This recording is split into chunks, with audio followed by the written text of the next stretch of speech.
I got it. It's going now. Start the show. Start the show, everyone. No. All right. New sunglasses, though. Hey, no, I'm not Buddy Martin, and you're not in the time machine. I'm Brendan Martin, and that's Rob Brown. And it's not the morning, so just relax, everybody. Put the waffles away. This is the Buddy Martin Show. He's Rob Brown because we don't do anything without the other person anymore. We are sitting in for the great Buddy Martin as he's on assignment, as we like to say in this part of the world. Rob Brown, how are you, sir? Doing great. Been a busy day. A lot going on. I'm telling you that. Watching all this stuff on SEC Network about the College World Series, lots to talk about with the Gators, that matchup with Texas A&M. We're going to break it down here momentarily. Yeah, that's going to be good stuff. We're 905 fans. Beard is going to join us, and he's got all the inside information on that stuff.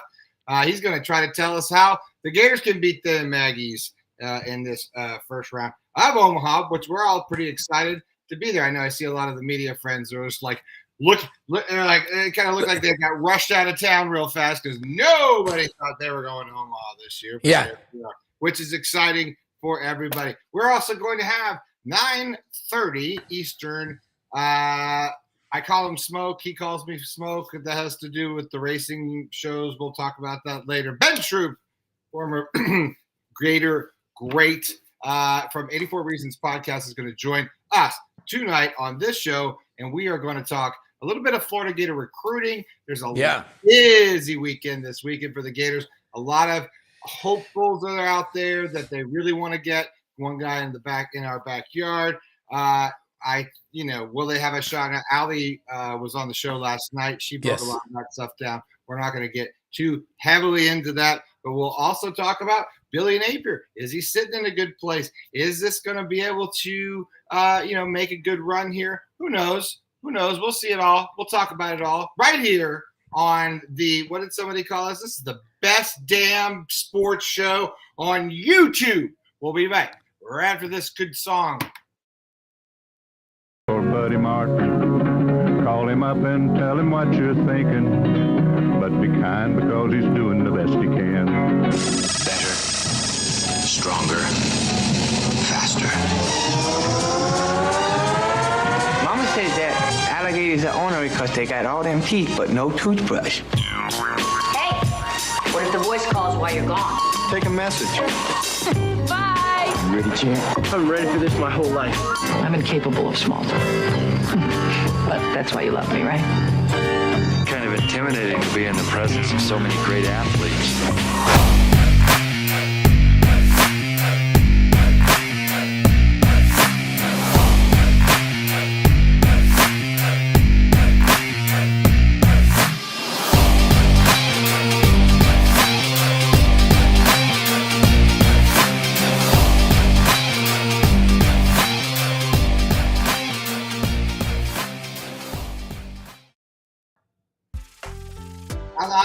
I told a bunch of lies because this guy is here right now. So let's just introduce him. I got you some pretty cool, this is my coolest of the choices I get in the song. I got a lot of choices of songs. This is my coolest song I got for you. He calls me Smoke. I don't know what I call him. I call him Ben Troupe. What up, Ben Troupe? Welcome to the program. How are you tonight, sir? Listen, I'm always good. Listen, when I get introduced to the offspring of Buddy Martin with Rob Brown to the right, I ain't got no worries in this life, man. I mean, it's fun. Too often times people care so much about what they get, how they get. I'm living a dream. I mean, what do Franz Beer say? Just another day in paradise. Just another. Day. Well, it is this, and you're up in Savannah, which I love. I keep telling I'm going to come up there. And bother you and sleep on your couch and be one of your kids and run around and eat all your food. But we haven't worked that out. Ben, how's the podcast going? 84 Reasons podcast. Like to kind of talk about that for a second. I had that down in my notes today. How's that going? Who are you doing that with, and how do people find that? The best place to find it is on all social media outlets. It's on all the podcast and networks as well. It's going well. I think I think when I first got into 84 Reasons, because I came into it with no expectation, it has exceeded it. Because I just wanted to be quite honest with you, Smoke, I wanted to be able to have a bridge between me and the current crop of Florida Gators. I want to be able to talk to and that's all of them. That's not just football, but I've spoken to gymnasts. I've spoken to track athletes, baseball players. I've spoken to, Jack Caglione, who was probably going to be the number 1 overall pick in this year's draft if these MLB scouts know anything about baseball. But being able to talk to former Gators, I get to talk to Ernest Graham, a former teammate of mine, Dr. Carradine, who was the assistant associate director when I was there. It's been super duper fun for me because going into it, I know how easy it was to talk to the football team. But when I'm talking to all the athletes, when I'm talking to Savannah Bailey, who's over Gator Good, when I'm talking to Ben Chase, who's over Florida NIL, I get a chance to really dive into this, juggernaut known as University of Florida. So it's been really, really fun. If I haven't spoken to you yet, I'm gonna speak to you. Listen. I tell the guys, I'm gonna chase you like you owe me child support. I'm coming for you. You cannot run from me. But I've really, really enjoyed it because being a former Gator myself, just having the opportunity to talk to the future, current and former Florida Gators, whether you are a former player, staff, parent, lover of Florida. So it's been fun for me. I don't even know how many episodes. Shout out to my producer, Ryan. We probably well over 100 episodes, and we've never met in person. So, damn, 100 episodes. That's the key right there. That's the magic number. Speaking of the magic number, Franz, you got my number, and Ricky, don't lose my number. How are you, Franz Beard? Welcome to the podcast, the show, the big show with Ben, Brendan, and Mr. SEC Rob Brown. The lead guitar on Ricky Don't Lose That Number lives about 2 blocks from you. Yes. How are you, Franz? I'm fine, but I'm telling you, Brendan, the lead guitar on Ricky Don't Lose That Number lives about 2 blocks from you in Ocala. 2 blocks? Yeah. We need to get him on the show with a guitar and make a new theme song for me. His nickname is Skunk Baxter. I'm Smoking Skunk.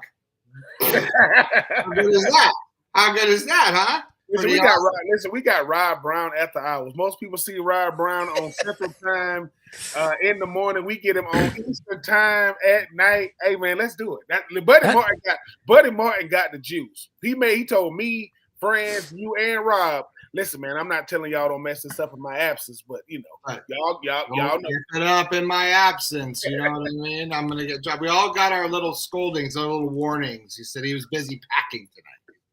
Packing? Where's he going on a trip?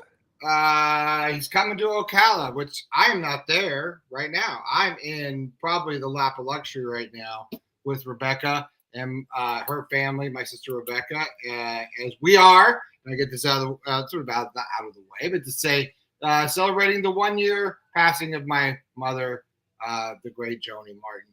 And so we are gathering, as they say, and we're going to do a little thing on Saturday. But that's why I'm here. And his mother, my brother-in-law's, his mother's got a gorgeous, gorgeous house right here with a pool, and it's beautiful in Lake Geneva. So thanks to them. So, anyways, that was a little bit of business. Lake Geneva, as in up in New York. No, as in Wisconsin. Oh, excusez-moi. It's a little more highbrow than that, dog. You know what I'm saying? Yeah. I'm just in the servants' quarters. You know what I'm saying? Hey, we're Rob and Ben and I. We go through the drive-through and get the dollar menu at McDonald's, and here's Brendan up there eating foie de gras. Oh yeah, he got to practice sipping tea with his pinky out. He got to keep it this way and this way. Don't eat snails. Don't eat snails. I don't care what you're. I won't do the escargot things. I'm out. Tell Winthorpe and Muffy I said ta-ta. Exactly. He got off the plane and Philippe was there to take you to the house. Like oddly enough, it wasn't Philippe. But there was somebody there to pick us up in a very nice brand. I will say this.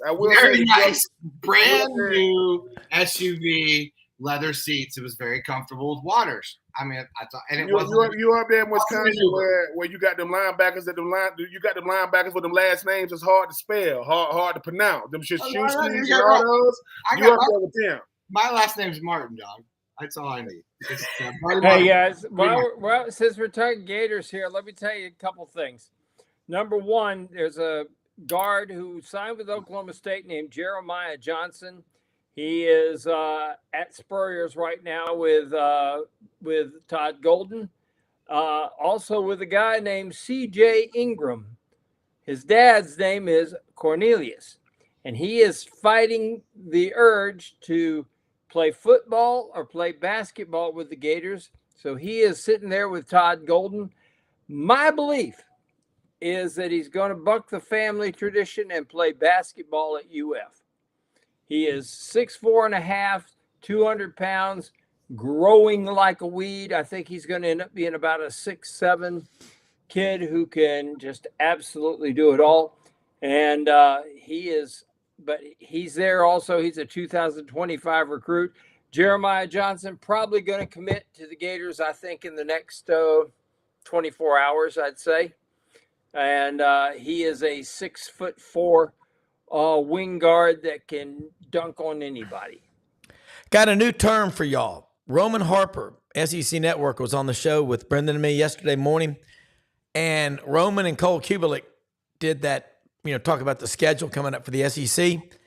And this is what I've been trying to say to people, and I'm not saying it just to say it. I will always tell people the truth. Does the dress make me look fat? If it does, I'm going to tell you. But he said a lot of people are getting caught up in Florida's schedule, logo fever. That's what is happening right now. And I met a very close friend of Billy Napier's Monday night. Very close. He's coached with him for years at different schools. He'll be a guest on SEC Sidelines a week from tomorrow, June 22nd, on our show. And he's one of Cole Kubelik's best friends. But man, this recruiting, friends, and Brendan sent it to me before the show. Again, I'm not buying this, narrative about Florida is not going to be good this year. And 4 games, 5 games, I'm not buying it. And Ben, I'm just curious. You're a player. I think the more those players hear that, the earlier they're going to get up in the morning to go do extra things to get ahead. That's the way my brain works. Yeah, sometimes you got to be reminded where you at. I mean, when you go to Florida, you get caught up in the lights because you would think that, the last couple of seasons we had, the schedule makers wouldn't have gave us the schedule they did, or you wouldn't get all these, Cole Kubelik and company, Josh Prayton company coming on campus. And the thing about the outsiders who are not, who don't have, orange and blue glasses on, they ain't got no reason to lie about Florida. They all come away saying the same thing. We get to the schedule is what it is, but I think 7 or 8 of them boys in the swamp. That helped. Yeah. A lot. Every team hopefully is different at home than on the road, but Florida's gonna need to have that home field advantage. It's gonna have to be huge in 2024. Yeah, no games have been played right now, but the one thing that every successful team has to have 3 things in order to win. You got to have a good coach, you got to have a good quarterback, and you got to have a solid team. Now, right now, we got the quarterback. Right, we got that. Right, the culture is still being built. It is still. I don't think it's all the way there. It's still being built. The team, I think you got enough guys coming back that have got that sour taste in their mouth that understand. Look, man, we are what our record says we are from 2023. So we ain't finna. We're not finna definitely sneak up on nobody. But I think if I'm there right now, I'm telling these dudes, look, we got to play anyway. You would think that people still don't get up to play Florida, or beating Florida ain't the big thing. It is huge to all these teams. Even that team in Athens, they know what it means. So I think that when you talk about what the schedule is, when you talk about not being in behind, this is the part of having all this accessibility to you, from social media to notoriety. This is when you wish you didn't have it. This is when you wish you did have, you talk about a team maybe like a Vanderbilt, to where no one's going to be talking about you. Florida's never going to. Florida, like I said, Florida and Auburn are very, very, very similar as far as the tradition. When no one expects Auburn to do much, they world beaters. When the whole world is watching, it's different. For this year with Florida, hopefully they understand this. Do it for your coach, because I think that he's going to be there in 2025. Yes, and that's because of DJ Lag. He will be there, but I want DJ to know that, look, man, while you ain't gonna have to play this year, I hope that Graham Mertz is healthy for all the games. That's gonna have a lot to do with the season. This time last year, going into recruiting, everybody's like, can you get DJ Lagway? Here come LJ McCray, and then you look at what the guys they got in the portal, you look at the guys they've added. Because the thing about recruiting is this. Recruiting is getting the guys you covet, not the guys who said no to somewhere else. I want the guys that said yes to me first. And it looks like they're getting those guys in there, but we got a good team coming back. We got a solid culture being built. We got the quarterback coming back. I do agree with Franz. I do think the best quarterback in the SEC plays in Athens. I think the second best quarterback in the SEC probably plays in Ole Miss. I would say ours is a solid number 3-4. That's where I would put Graham Mertz right now, and he's going to have a lot to do. He can't do it by himself, but he's going to have a lot to do with the success or failure of them Gators in 2024. We also have another advantage, guys, and I'm going to tell you what it is. When we bring recruits to Spurrier's, the number one celebrity restaurant in America, that is fact. The number one celebrity restaurant in the entire United States of America is Spurrier's Gridiron Grill. And you go in there, and it is, the food, first off, is unbelievable. The atmosphere, these recruits come in there and they have, for example, all of Steve Spurrier's bowl game watches, all of his championship rings, all the helmets he wore, his Heisman Trophy is there. You go upstairs up to the lounge up there called Visors, which has a retractable roof, by the way. And you go in there and you stand up there to do your business, and you're looking at plays that Spurrier diagram, and that's the wallpaper. And it's real plays that Spurrier, you can see where Doring's got a touchdown diagrammed while you're doing your business. I'm telling you, no place like that in America, and it pays off. And it also pays off that Freddie Wiebe manages that place, and I'm telling you, the single most efficient human being on the planet other than my sister is Freddie Wiebe. I ain't got that yet, but listen, I'm definitely gonna take the fam down there, and I'm gonna be up in that line. People gonna be saying, "Yeah, this is a play he threw to me right here." And he can't hear me, can he? He's not walking up. Coach Spurrier understands. Coach Spurrier understands marketing better than Dion. Better than Jerry Jones, because he gets the fact that I'm a real living, breathing. People talk about Coach Spurrier like he's a mythical character, but he's right there. There he is, and he's personable. You can talk to him, right? And and he's coachable, right? Because look, Freddie Wiebe, which works with him in a sense of like I just think I caddied for him a couple of times, like. He'll ask you how the puck breaks, and he might argue with you about it, but at the end he'll believe you because he knows you've seen that puck more than he has. So he's going to play that. He's going to play the numbers there. You know what I mean? He kind of lets you have enough rope to hang yourself with, and then to let you have a little bit more. In my experience, I'm not taking it away. I'm just saying that's what makes it sort of an interesting experience with a very sort of smart, powerful person that if they have the ability to kind of step out of that for a second and see a different perspective and say, hey, you know what, that might be something I should think about, because maybe we need to redraw that play up, again in the fourth quarter with 20 seconds left. You go deep, you go left, you go right, because I think that might be better because these guys are telling me they're open. I don't know. I just feel like that to me makes like a great CEO or a great coach, a great leader. Right. And it's seeing that with him. I'm not saying he'll come out and pat you on the back and say, give you a love story, but somehow he'll let you know you did good. No. Hey, Ben, I got a quick question for you since Rob's on the line here. Were you in the huddle when Rex Grossman when Rex Grossman gets there in overtime and tells Taylor Jacobs, calls a Spurrier play and tells Taylor Jacobs to run to the post, says, I got one throw left in me. I got tendonitis in my shoulder. I can't throw it, but one more time, and I'm going to throw this one. You run that play.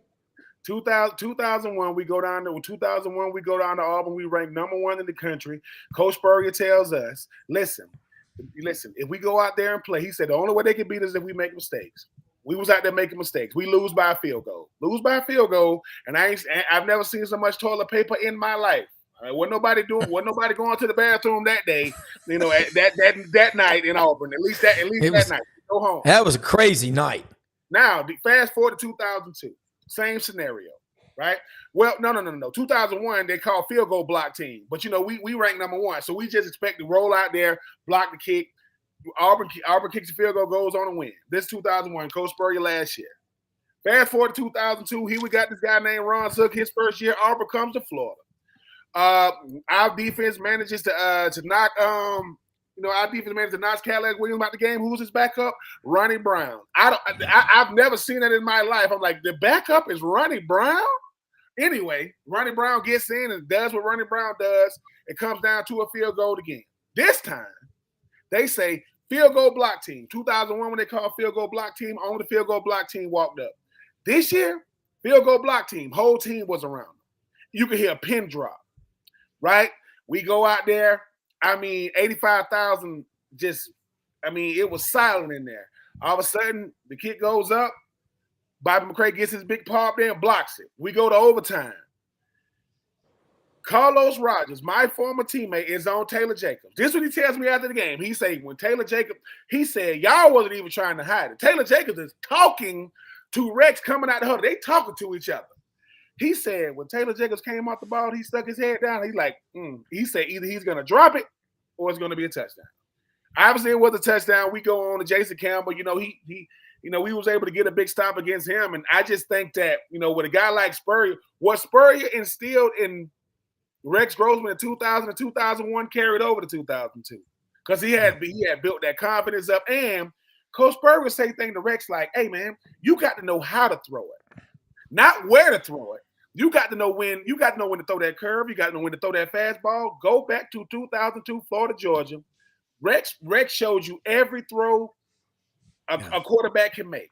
Now a lot of them was going horizontal and not vertical. The master of the 2-inch pass. And the thing about it is another Fresca. The greatest thing I think Coach Spurrier told Rex Grossman, the greatest thing he tell his players is you got to trust the people, right, who lead you. You got to trust your OC.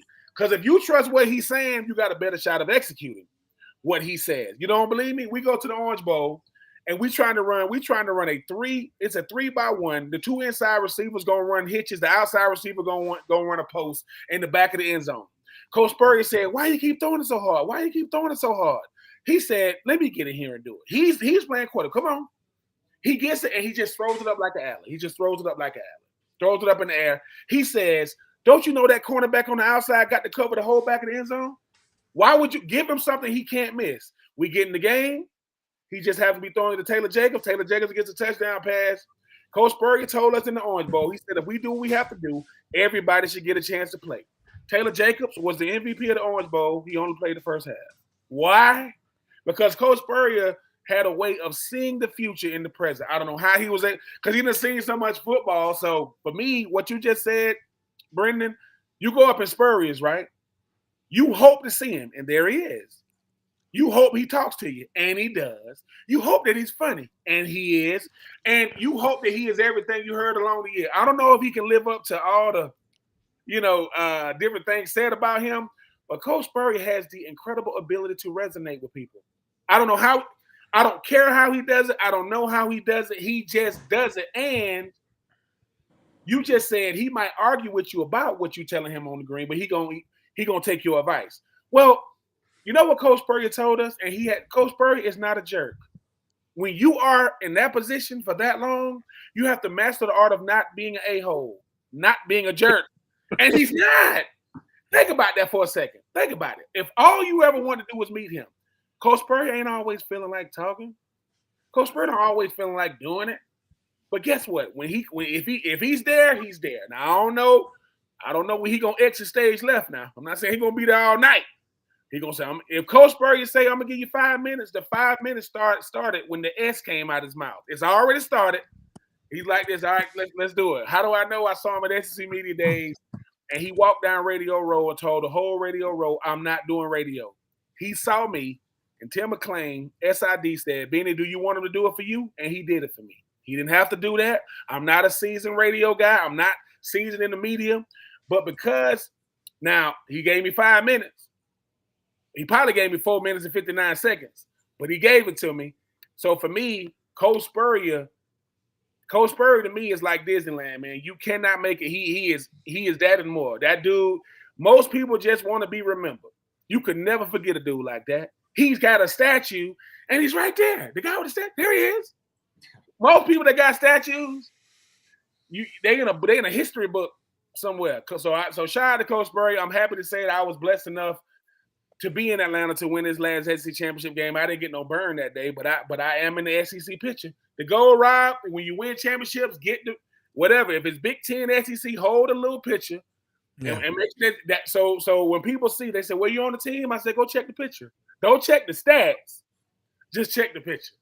Hey, how many of you guys think that Southern Cal, UCLA, Oregon, and Washington are really going to upset the Big Ten apple cart this year and knock either Ohio State or Michigan out of the championship? 0%. I mean, none. Oregon's the best threat. Oregon got a shot to make it a game, but I think I just once again I love what Dan Lanning is doing. I don't know who going. I know he's gonna have a good quarterback. He's gonna have a good quarterback, but Ohio State saying, "Look, man, we trying to beat them. We trying to beat them boys from Ann Arbor. That's all that's on their mind, and they haven't been able to do that. They might be able to do it now that Harbaugh's moved on the greener pastures. But I wanted to switch gears a little bit because I did put it in the show title. We got a little bit of baseball going on tomorrow. No. What? You're kidding me? Really? They're, you know anything about that, Franz? Son of a gun. There's a guy named Cagley something. I don't know what his name is. Caglio. Oh, that's what it is. Yeah, that guy's pretty good, I hear. Listen, tomorrow, Gators. What time they play tomorrow, Franz? I didn't see the time. We play Saturday at 7. Okay, tomorrow night now. Tomorrow.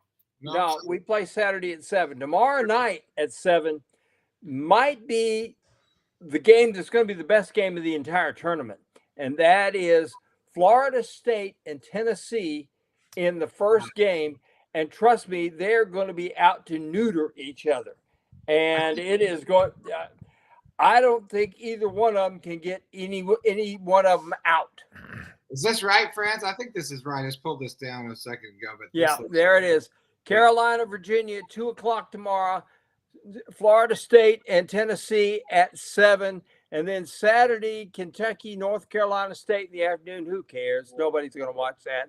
And then Florida, Texas A&M, and everybody will watch that one. Well, so Saturday, the two teams that aren't going to win it, and I'll throw you right out off the bat, are Kentucky and Virginia. I mean, Kentucky and North Carolina State. Well, Kentucky's happy to be there, aren't they? I mean, Kentucky's sort of happy to be there. I mean, it's the first time, how long? Ever. Hey, Rob, you've seen a lot of College World Series before. Yep. How many teams go there for the first time and absolutely gag on a maggot? I'm telling you, it is all but over. Yeah, and I've been listening to the Kentucky players. They're so caught up, and the coaches even saying, if you're looking for somebody to pull for us. You can't let the moment be bigger than it is. Like when you're walking up to the plate, you're a batter. Don't let the moment be bigger than it is. That's what they've got to guard against. But human nature, as it is, that's a tough to overcome. The team that scares me, if you're Tennessee, is Florida State. Florida State been there 24 times to the World Series.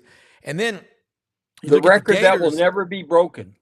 Yeah. I mean, 21 times for Mike Martin. But what's really interesting is look at in this College World Series, Florida 9 times in 14 years under Kevin O'Sullivan. They came into the tournament with 29 wins and like 27 or 28 losses, 13 and 17 in the SEC. And here they are.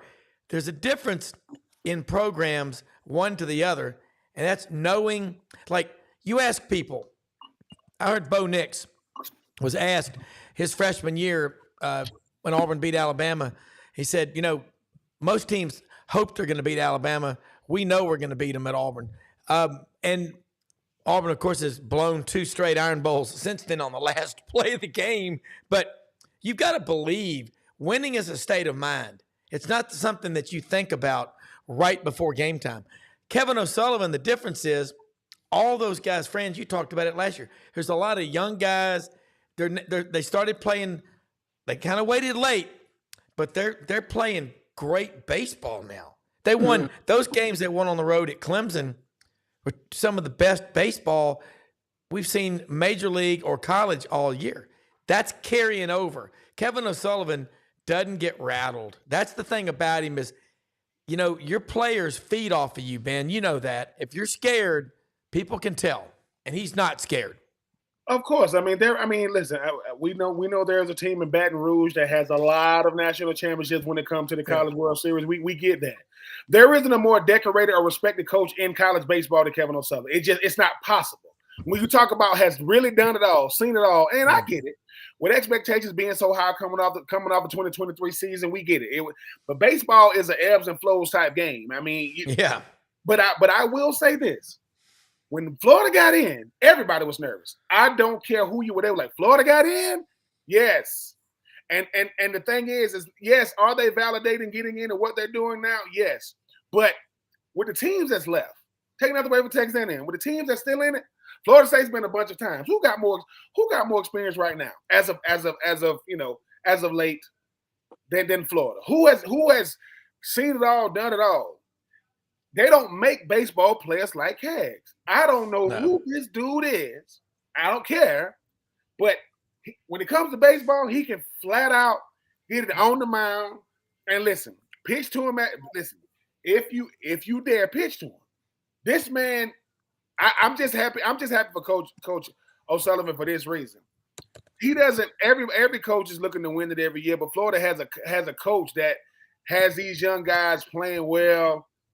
And I do agree with you, your friends. I don't think Kentucky, got a shot from the standpoint of, I got to deal with these Tennessee fans. You would think that Tennessee baseball goes to Omaha every year. They know that is not the case. But don't ask them that. Do not ask Tennessee fans. I'm just looking to see, some great baseball. Because like I said, I can't remember the ties, friends that the Clemson coach had to Coach Kevin O'Sullivan. I know they got ties, with each other. Get friends, this. How does Florida beat A&M? Can you see a path? Do you see a same way we beat them 2 out of 3 here in Gainesville. Well, you know what you do? Those don't know how you're genius. Take us through that. It's called see the ball, be the ball, watch the ball go out of the yard. We hit 8 home runs against them in 3 ball games. We should have swept them, but we had a game where we kind of had one of our freshmen came in there and kind of looked around, saw 8,000 people out there and saw people sunbathing in the berm and everything like that. And they panicked. And we lost a game that, quite frankly, we should have won. But see, that's the story of the Florida season. People don't look into the fact Florida should have won 2 out of 3 against Tennessee. They gave it away. Should have won all 3 against Kentucky. Florida, if you take the woulda, couldas, and shouldas, that you could go back and look at the hiccups, Florida should have won 45 ball games. Quite frankly, should have won 45 ball games. They blew a lot of ball games this year. But this is where what Rob was talking about, what Ben's talking about Kevin O'Sullivan. A lesser coach would have hit the panic button, would have thrown in the towel, said, okay, I'm I'm just going to throw anybody and everybody, and we're going to play for 2025. Kevin still played for 2024 and finally got it figured out. And it helps that you got Jack Caglione. I was there for the Jacksonville game when he hit the ball over the scoreboard in right field, 560 feet. The farthest home run that's been hit since they started tracking them electronically. And that counts college, minor leagues, or the majors. Nobody's hit one that far. It left the stadium at something like 120 miles an hour. Yeah. And trust me, when it came down to earth, it had ice on it. I mean, it was like that. And this is a guy, I don't know if y'all saw the home run he hit last Saturday, the first home run he hit up there at Clemson. The guy throws him a ball over the plate, way outside. It's on the outside of the plate, though. And he's figuring that Cags, because they got the shift on, they got all 14 guys in the outfield out there, all holding signs saying, "Hit me." What does he do? A year ago, he tries to pull that ball. That's why a year ago he hit like 320. This year, what does he do? He puts the ball 12 rows into the left field stands, goes opposite field, because you can't pull a ball on the outside of the plate. What you do is you punch it the other way. He punched the ball 350 feet. That's punching it. Mm-hmm. I mean, goodness, if he gets the ball on the inner half of the plate, the sucker goes in orbit, like the one that he hit in the first inning on Sunday. Yeah. He is, I've never seen anybody, and Lord knows, I tried to figure it out the other day. I think I've written about 1,000 baseball games in my career. Honestly, goodness, I think that's how many I've written. I saw him hit balls, swing at pitches harder than anybody I've ever seen swing at a pitch. And I've seen some people who really took some serious rips in my life. I've never seen anybody who swings as hard and yet doesn't overswing when he swings that hard. That's amazing. Well, here he was intentionally walked 28 times this year, Caglione. Yeah. And that's a good question here from Robert Turner. They're going to continue to keep walking Caglione. Isn't he from Tampa, friends? Tampa Yeah. Tampa Plant. Plant High School. But no, I mean, even this is the thing about spring sports in Florida. I mean, and friends always be letting me know. You got it's gonna always start with the softball team. Tim Walton. They come up. Listen. Shut down the streak with Oklahoma. Obviously, Oklahoma won 4 straight. Those young ladies, I hats off to them. Now you talk about Kevin O'Sullivan. They back in Omaha. You cannot beat Florida in track. Mike Holloway, it might be the best coach in college athletics. Period. The men won their 3rd straight. I think the women were national runner-ups. Scott Strickland does more freaking flyer miles in the spring. He was like, dude, when the spring comes, I'm everywhere. I mean, because you talk about softball, you talk about baseball, you talk about track.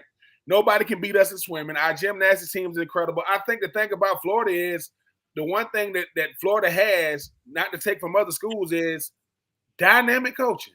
I'm talking about top to bottom. Yeah, we know that Coach Billy Napier gonna get the most fanfare on campus because of he coached a football team. But I'm telling you, when you look at how well these coaches coach, the way Tim Walton developed these young ladies, Coach Kelvin O'Sullivan has one of the most well-respected coaches, Mike Holloway. I mean, whatever. Listen, there is sauce and there is Mike Holloway sauce. I don't know what he's doing, but he gets it done. He saves his best performances for the national championships every three straight national championships, and you look at how well track is, not just in the SEC, but around the country. I mean, freaking Carl Lewis is the head track coach at Houston. I mean, you got some great track coaches around the country. So I just shout out to these coaches that's finding a way to get it done year in and year out. And like I said, if Florida wins it all, it's not going to be those seasons, because you know how it is, friends and Rob and Brendan, coming off a season like they did last year. Sometimes it just take a lot out of you. It really, really does. I mean, they setting records last year in Omaha. I just think this year, with our pitching, with our lineup, I think Florida's good enough to beat anybody. Cags, if you're listening, we're gonna miss you, young man, because I'm telling you, players came through Florida. Cags he's in the league all by himself. You talk about there is hitting for power, and there is Cags. And like I say, I know Shohei Ohtani might be the best baseball player on planet Earth. There's a guy in Florida. He's gonna walk into if he is the number 1 overall pick, which I think he's definitely good enough to be the number 1 overall pick. Friends, you have to let me know.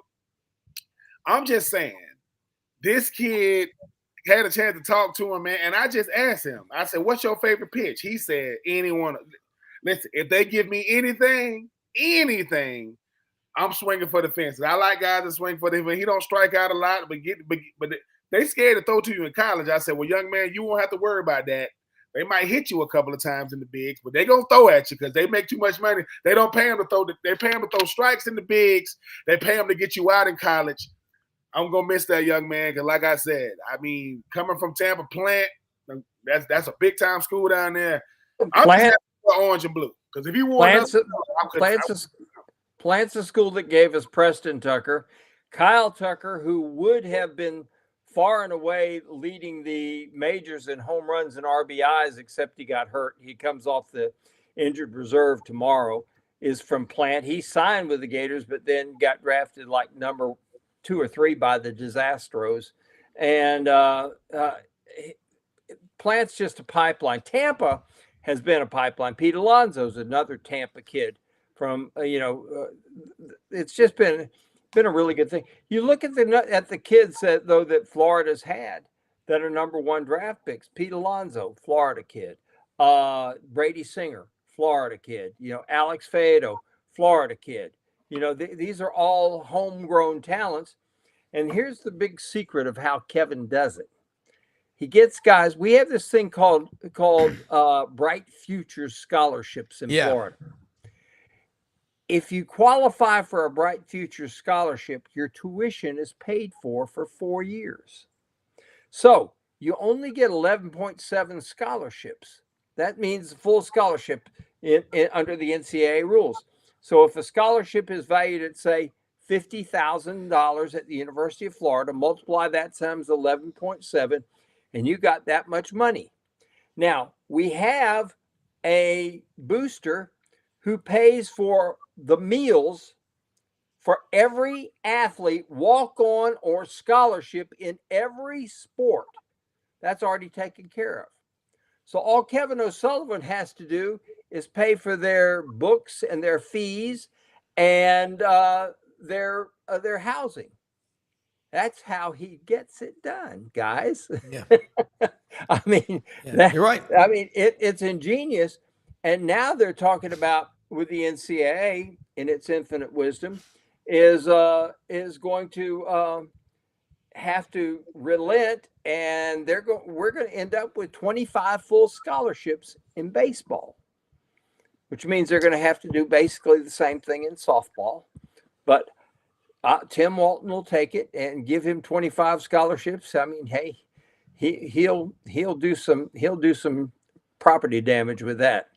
And by the way, just for the edification of everybody who's listening, since January 1, Florida has finished 4th in the nation in gymnastics. We made the NCAA tournament in basketball, which nobody thought we'd do, but we did. We finished 3rd in men's track, 2nd in indoor track, 2nd in women's indoor track. Okay. We finished 3rd in the nation in softball, 3rd in the nation in lacrosse, third in the nation in swimming men's, third in the nation swimming women's, and third in the nation in softball. And now we got baseball there. And we won the national championship in men's track and finished second in women's. Other than that, it's just been a kind of a routine year for athletics at Florida. Well, the spring sports, I'm wondering going forward, let's say in 2 years, will the universities be in charge of all the non-revenue producing sports and another group be in charge of football, basketball, and baseball, and for the women, women's basketball, soccer, and softball? That's where I see us going. That's the revenue model that I see, because who are we talking about? Hartwell was that telling us that they did that with the? Oh no, what was our guest that did that with American Express? I don't know. That's just what I'm hearing. I heard that off the record corporate from an sponsorship. unnamed, Corporate sponsorship. The whole team.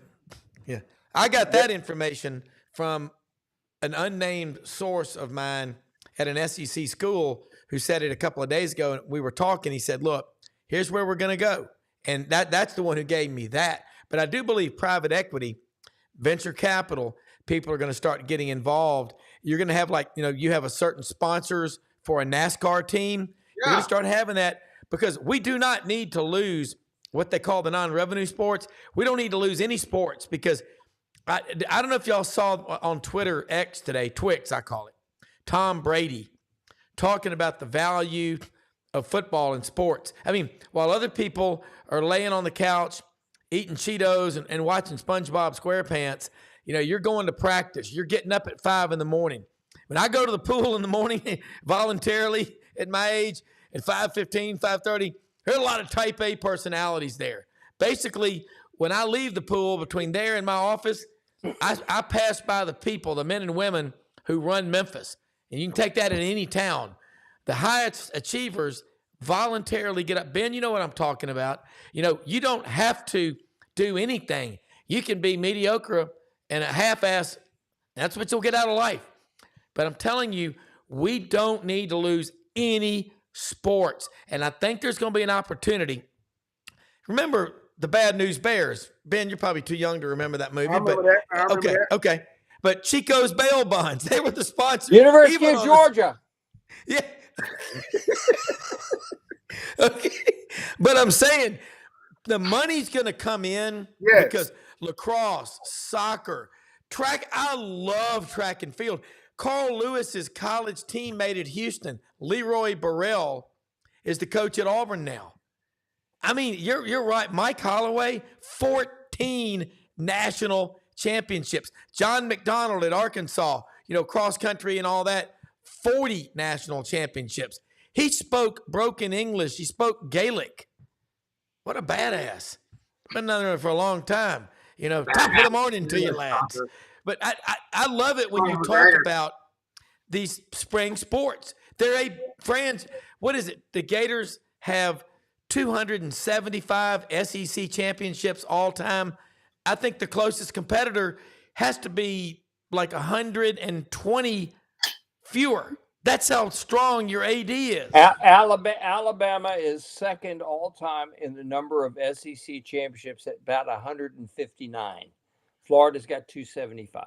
And 275 and counting. And I think, but I do think you make a great point, Rob. A lot of times when people hear about non-revenue generating sports, people don't understand that it ain't because the teams or the games ain't packed or competitive. But when you talk about these TV deals, when you talk about 85, 90,000 that's gonna sell out home or away, you talk about memorabilia, you talk about how much fanfare these teams have, coaches, players, traditions.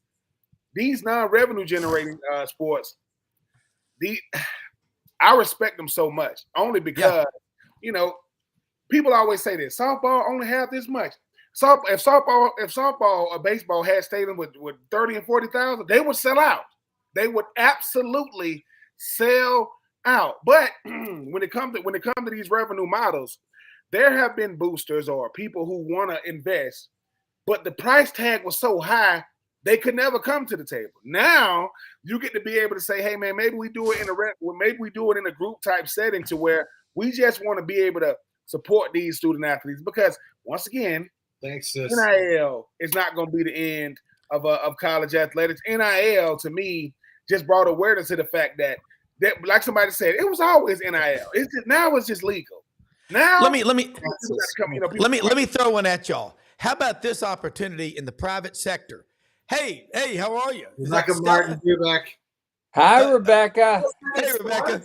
Sports. You guys talking about sports? Yes. Hey, she was the original sports chick, so you know.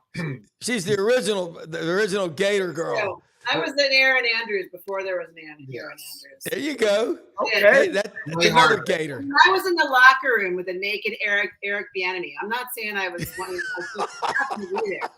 It's not on the air. Nobody saw that. I was saying. Okay, Beck. Thanks for the cocktail. It's true. It's true. Let me throw one at you. Here's what I think's about to happen. If we go to the quote non-revenue sports are pushed aside, how about if I own a Mercedes or a Porsche dealership in Florida? I'm going to sponsor the Florida men's and women's track team. Who's faster than the Porsche? The Florida Gator men and women's track team. That's where we're going. I'm telling you, I talk to people every day, my clients and investors. I've been working with someone to get backing on a project. I'm telling you, folks, we have AI now in football. There's a company you're going to be hearing a lot about. We'll get into it in maybe next week. He'll be on my show. They can project so much stuff on what's going on, but you're going to start seeing, the women's lacrosse team. Who's a manufacturer of lacrosse sticks? Who wouldn't want to sponsor them? Okay, you take another non-revenue like gymnastics. Who makes all that? Yeah, I got 2 boys and 2 girls. All these young girls out there, the Swifties. Same thing with gymnastics. They're scalping tickets at gymnastics meets at Florida and Auburn and LSU. Scalping gymnastics tickets. Folks, it's always darkest before dawn. We are about to start the greatest comeback. Look, you get fired, you lose your job. Don't look at that as a loss. Look at that as God just gave me an opportunity and opened up a door I would have otherwise not gone to. You got to find excuses to win. I love this panel, man. I gotta step back. There's the only thing in this red Solo cup is the Fresca, which I just spilled on the wires. Yeah. Audrey, give me a towel. Here's one of the things that people. How about a Fresca? Here's the thing people need to take a look at, and why we got to preserve, why we have to preserve the spring sports and the non-revenues. You think about this. Mike Holloway's been the head coach at the University of Florida now, I think, for 16 years. Okay, and if you count the men's and the women's track, let's just say that 30 scholarships a year times 16. Not everybody's gone pro. Some of them have, but that's 480 people who had a chance to get a college degree. Okay. Kevin O'Sullivan, how many of his guys made it to the majors? He's had a bunch. Most of them don't make it. That's 11.7 times 17 years, which is, let's just say, roughly 300 and something guys. So take away the 50 that made it to the majors, let's say, that's 250 guys that had a chance to get a college degree. And we can go down every single sport like that. Right. And this is the thing that we overlook because we get so caught up in the entertainment value. We get so caught up in the things like NIL. How much is that guy getting paid? Well, look at the guy that isn't getting paid, but he's going to get a college degree and maybe go on to be a lawyer and defend me when I fall and break my leg in the supermarket. Right. And we talk about this too. Look at the women's sports and how smart they've been with their marketing and bringing on, and how we're falling in love with all these these new stories. But I think, and I wanted to say this, Ben, when you were talking before, but it's like I almost have more respect for that non-revenue, and maybe not soccer player, maybe girls lacrosse player or something where they don't get all the money, right? When they're using that same stick and they're making that network again, and they're using, you know what I mean? They're just playing. They're for the just love playing of for the the game. love of the game. Playing for the love of the game. But they're out there, and they got to make it work, and they don't got anybody that's going to do all the extras, and they got to take the bus, right, to get to their next game. They don't get to go on the plane. It's a lot different. So, but they're getting a scholarship, some of those players or some of those people, and they're getting an experience. And so it's hard to really, I guess maybe just having a daughter that, playing, premier soccer, you just see, you see that the amount of work that really goes on, even at that level, at 12 years old, that they expect. Then there's recruiters already rolling around fields and stuff like that, looking at stuff, and that's just it's just a whole new game in a way where we do it. And now, and Franz, I wanted you to talk about this finally as we're about to wrap up, but I don't understand what the ruling is with the high school players being able to be played in the state of Florida. I didn't actually check into that article. I guess it was a few days ago. But what is that about? How does that affect high school athletics? Well, they're saying that high school kids in the state of Florida, and several states have this, but they're saying that Florida is going to cause other states like Texas to go ahead and do it. That these kids can get an NIL deal. For example, if the local Chevy dealer, I don't drive Chevys, Ford. Okay, the local Ford dealer. Ben's an F-150 guy, so I can say this. So am I. I got an F-150. I just get picked up. That's me. Just picked up. An F-150. The local Ford dealer says, okay, Lakeland High School, you got the Pouncey twins, and you got Chris Rainey, and you got Ahmad Black, and all these guys, 7 guys signed. And what would have happened if they'd had it back then? The local Ford dealer says, you guys come down here and you endorse me, or come down here and sign autographs for me, and I'll pay you $1,000 each. Hey, Chris Rainey grew up on the street. He was born in prison. You don't think Chris Rainey wouldn't have been down there happy as he'd have signed for $1, take me through the dollar drive-through at McDonald's. But it makes it legal for these guys to be able to, if somebody wants to hire me and I'm deemed to be a booster of a high school program in Texas, and I'm deemed to be a booster of that program, and somebody wants to hire me to mow his lawn, my school can go on probation and I can be ineligible. Why do you think Quinn Ewers went to Ohio State a year early? It's because in Texas, they said, okay, you cannot endorse anything. And he endorsed it, went up to Ohio State. Now he came back to Texas, but that's the reason he did it. Now they're just saying that, okay, if I'm a high school kid and they want to put me on a TV thing, or they want me to endorse, or if it's just as simple as a booster of that high school wants me to mow his grass or work for him in the summer, I'm allowed to do it. That's what it is. That shouldn't have any problems at all. That should be totally clean. Nothing should go wrong with it whatsoever. What are you talking about? That sounds perfect plan. Great idea. We should just leave it up to them. It's an honor system, guys. Don't worry about it. We don't have to. Yeah. Well, the private sector is going to come in.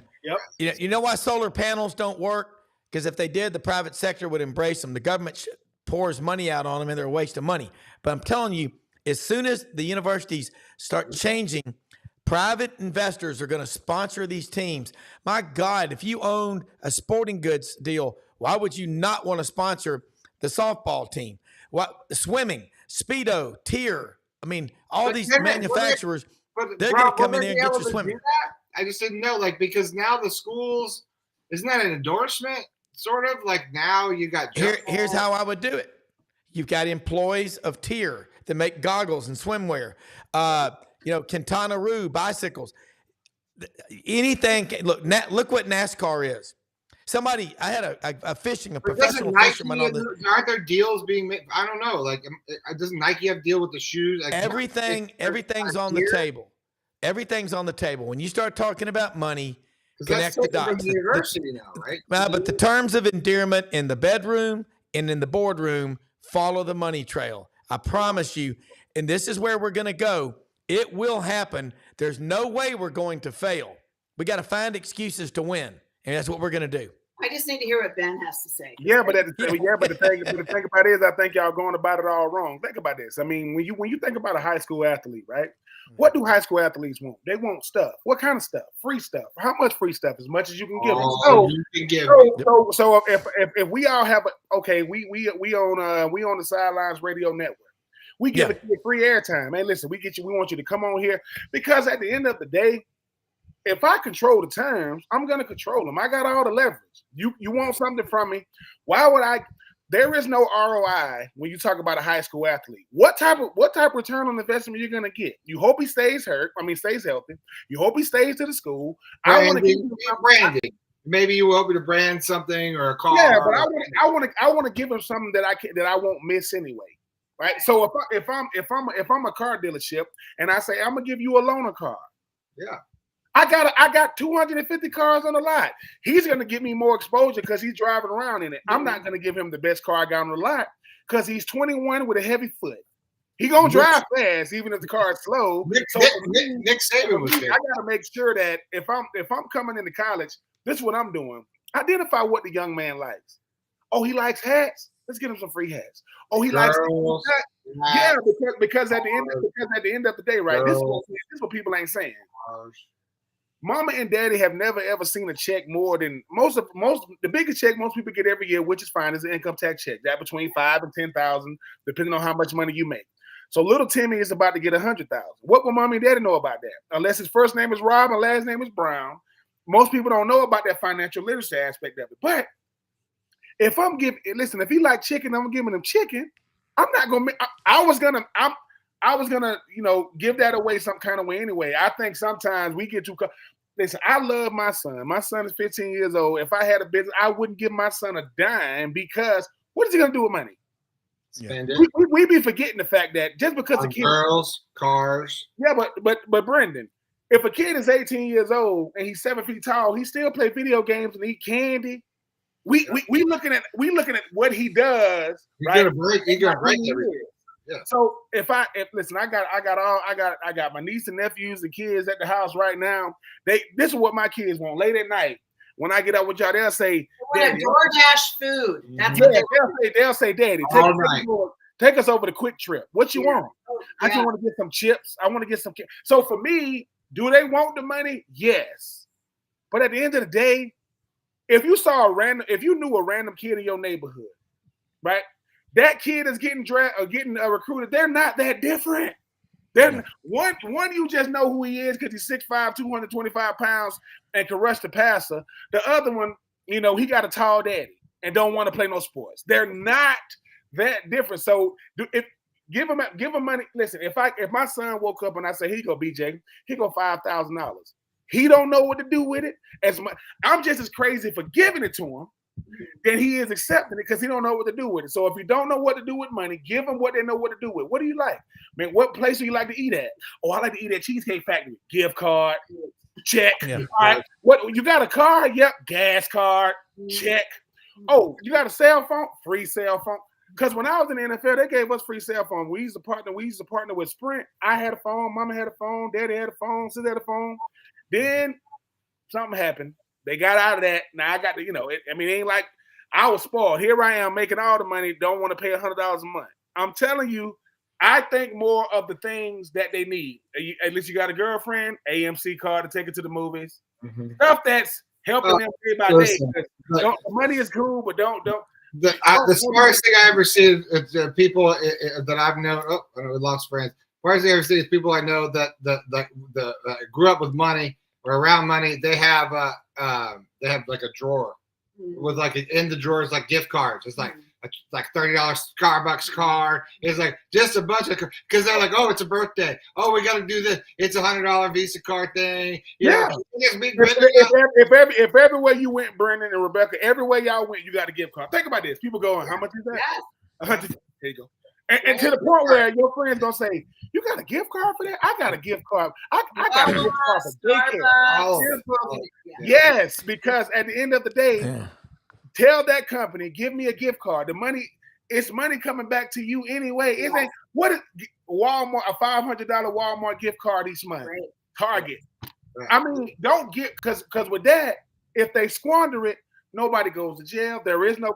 It's being Troupe is a part of a gift card scandal. I can live with that. I could be in the news for that. Think about what Otani, $700 million contract. What did he do? He's only taken $20 million. He's deferring $680 million of it because California has a 13.25% state personal income tax. New York is 9.25%. Tennessee and Florida, we don't have a state income tax. So we always would tell people, my attorney would say, go make your money in Mississippi, but retire, in Tennessee. You don't have a personal income tax. You got to think about this. If we could get financial literacy, I don't have a problem because I have 4 kids. Of course, they're past college age now.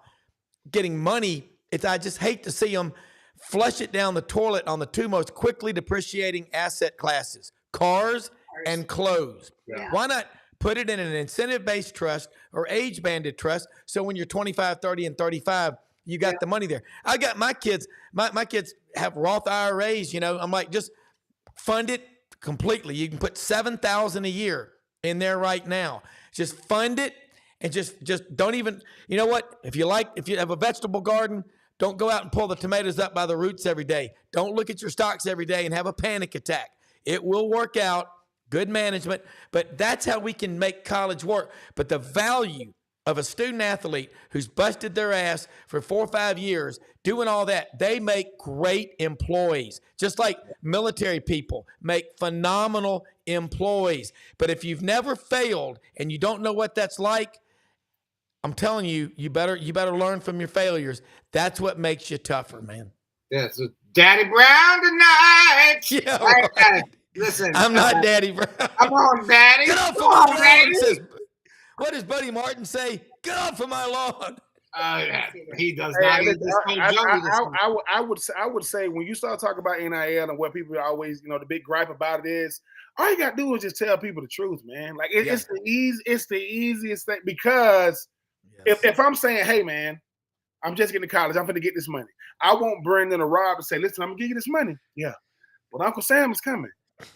You got an uncle. His name is Sam. You'll never meet him, but he knows exactly where you live. You can move tomorrow, and it's coming.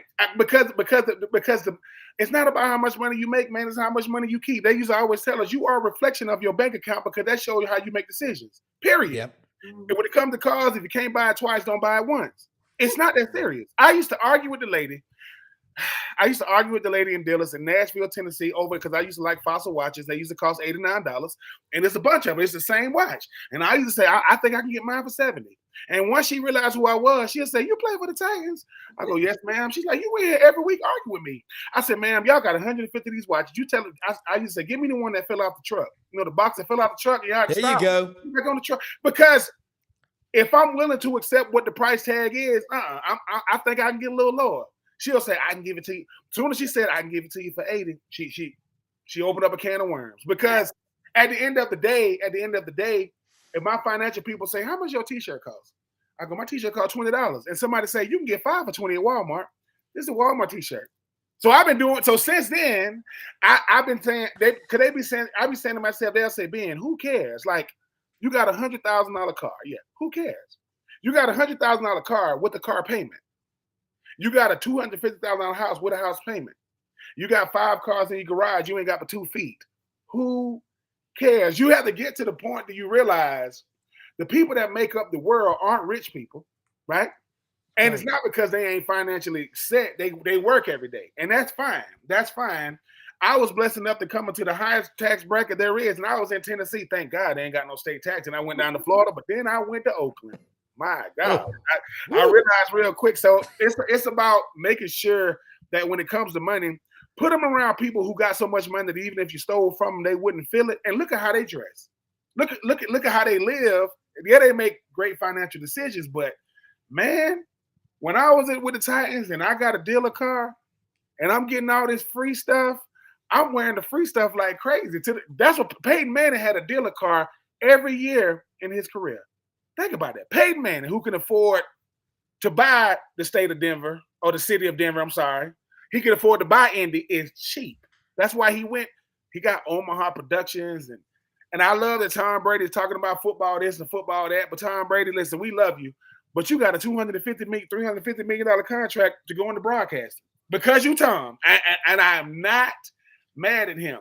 The reason why I come on Buddy Martin show and Rob Brown, I'm going to keep on coming to them, not letting me come, because I represent the other side of sports. I was one of the ones that was blessed to get drafted. A top 40 draft pick, right? But when they see me pull up, they still looking at what I drive. Mm-hmm. They still they saying, Ben, why you wear beads? Because if the man try to rob me, I give it to him. Here you go. I mean, I don't wear things on my neck that can get my life taken from me. I don't do things. I'm a 6'5" individual. I stand out even when I try to blend in. I be trying to show these youngins. At the end of the day, if you want to enjoy your life, it's about how little you need. I'm from. You know who was the best bargainer? You know who had all the things in the world, but was the best bargainer? Our mom, Joni. Listen, yo, mom. Listen, let me tell you something. One of the thrills of my life, Rebecca, because I got you on here. One of the thrills of my life is this. I go through the University of Florida. I get interviewed by Buddy Martin, the great Buddy Martin, the great Franz Beard. I get into sports media. Buddy Martin says he takes me under his wing. He don't got to. He says, Ben, I see talent in you. He don't got to say that. Buddy Martin. And so for me, the fun part for me is being able to tell cats, look, man, how did you know you was going to get drafted when they called my name? Mom, I did not write myself a letter when I was 5 years old saying, I want to be an NFL player. I didn't know what an NFL player was when I was 5. Okay, yeah. I got my 5-year-old nephew is running around the house. You know what 5-year-olds do? Get in trouble and hope you don't discipline them for tearing up your stuff and pile driving and doing all kind of crazy stuff. For me, I want to make sure that sports is like Franz Beard said. He says college athletics is dummy proof. It's idiot proof. You can't mess it up. You can't. So if you can't mess it up, don't let a couple of dollars make your dream a nightmare, because it will. That $100K that they gave you because you was a 5-star quarterback and you got hurt, and now Bell South, a $35 Bell South bill when I was in college my junior year tore my credit up. When I get drafted, my financial people said, did you try to get a home phone when you was in college? I said, yeah, me and Max, we want the internet. I put it in my name. It was $35. I paid it the first month, and I was so embarrassed to be in the line to try to negotiate. I said, well, can I put something on? Like, sir, you got to pay the $35. Well, cut it off. They said, are you going to pay the $35? Nope. I didn't know about interest. I didn't know about collections and all these things. So I just sit back now and laugh, because when people be saying, Ben, I want my son to go to school, they're going to give him $250K. I said, sir, have you ever had $250K? He goes, no. So how are you going to help your son? Yeah. If he gets it, like how he going to say, well, me and his mama was thinking. I said, me and his mama? That boy better put that money in the bank. He take the taxes out, put the money in the bank. I said, why? Because he's failing English and he likes to eat Jolly Ranchers. That's who he is. That's who he is. Oh, Jolly Rancher, get him a gift card. That boy got cookies under his bed because he got a roommate. That's what I used to do. I used to hide them from him. So I want everybody to listen. I want everybody to get their money. I want to make sure I say that. But if I made all that money and I ain't got nothing to show for it but a nice car that's about to get repoed anyway, what's the point? Like, what's the point of it all? Yep. Keep your money, get your gift cards, call Buddy Martin and Brendan. They'll show you all the nicest place to eat in Ocala and on the Panhandle. Franz Beard to show you all the nice place to eat in Gainesville. And if you're ever in Memphis, Rob Brown will show you that, hey, man, and listen, to Memphis, two things for sure. You got to go to the right gas station, and you can get the best meal of your life at a gas station. Yeah. The best meal of your life could be at a gas station. Yeah. That the lady serving your food might not have no teeth, but she got the best chicken in the state. I guarantee it. And you can go to Corky's and get banana pudding that it cannot be touched anywhere on the entire planet. Y'all are making me hungry. But I gotta go get s'mores done with the niece and the daughter, the 12 and the the 13-year-old, and I left my drink by the fire. All right. Well, you got to pray. I left my heart in San Francisco. You got to pray in Memphis, sis. One. All right. That's I'm right. gonna put on my Fruit Sage shoes and boarded the plane. Hey, listen, y'all are right. I mean, this if you can get these kids, I see this when people die and all of a sudden we're dealing with their children. You know why they said just watch out because they're coming. That's why you put things in trust. It gives you control from 6 feet below for perpetuity. Hey man, this is fun. That's some bedside manner. All right, I'm going to bed because Rob and I will be doing this tomorrow morning. That's right. At 8 a.m. Central, 9 a.m. Eastern. Check us out Correct. right here on this Bat channel. Check it out. And they'll be doing it without you and me, Ben. So how can it be a good show? I don't know. How can the world can it be a good show? We won't be on it. They'll be on there Monday. They'll be on there Monday to make sense of the weekend. I wasn't able to be. Well, speaking of I missed you Monday. Revenue generating sports. My daughter Monday we was in the ATL. My daughter represents the whole state of Florida for the 2011s. She's on the Olympic Development Program, ODP. She had Florida on her chest. They won 2 out of 3. Every time I see her, I say, yeah. I said, what college you gonna go to? She said, Daddy, whatever college gonna let me be a dual sport athlete. I want to play basketball and soccer because basketball. She said, basketball is who I am. No, she said, basketball is what I do. Soccer is who I am. I said, girl, you can go to any school in the country if they give you. I don't really want you to go to that school in Athens or that school. Unfortunately, that school on the Panhandle got really, really good soccer. We'll see what happens. But hey, man, I was enjoying soccer the last 3 days, and like I say, being a girl dad and watching my daughters do what they do, I'm them revenue generating sports. Yes, sir. Shaquille O'Neal's daughter is a Gator, by the way, already in school.